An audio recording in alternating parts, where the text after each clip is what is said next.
Alright y'all, so here's how to do oil pan on a 535i. Okay, it's real simple. You just gotta first disconnect the belt and just leave everything connected around your ratchet. That's a T60 right there. You don't need to remove this. Just take your airbox out anyways, because you need to take off that motor mount. You got another one. You can get to it with a little swivel extension. I used this right here, 16mm Sun X, right through that gap. After you remove this vacuum actuator for the boost solenoids. So support the motor.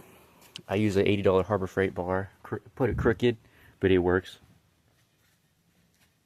Because otherwise, it's going to sit too far back and fall over. Alright, then just remove the the rear control arms. Leave the front ones connected. Remove the tie rods. Remove the shields on the side. And remove the level sensor. It has a connector. And it has a 10mm that goes through the control arm. So just be real careful, don't break that. Okay, and then you got power steering pump. Just remove its 4 E-Torques. But before you move that, take the subframe out. So disconnect the steering rack from the shaft right here.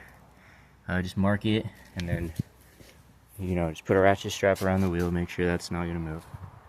Make sure it's all marked up. Don't move it or nothing. You got a couple lines on the steering rack. You just got this right here, power steering line from the rack to the pump. Then you got a sway bar. It's like 2 13s and then like 2 bolts on the edge on the strut. You got this coolant hose right here that goes to this. That's why I didn't remove the subframe all the way. And then now you just drop the subframe with the motor mounts, with everything connected. Alright, and then when you're dropping the subframe, you gotta be real careful because you got this right here. You're gonna have to remove 2 right there. There's one here and one here. T30 transmission cooler lines.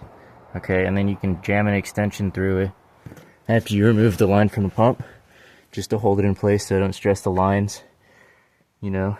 So see, then after that, you got the pump moved out the way, you got pretty much access to the whole oil pan.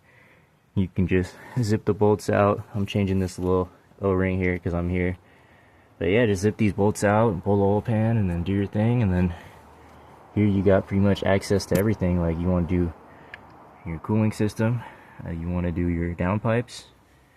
It's a whole bunch of stuff you can do while you're under here. And it is a perfect time to verify that your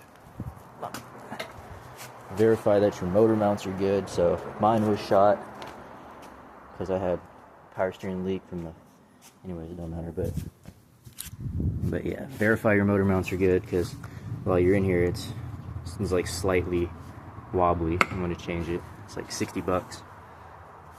But yeah, there you go, man.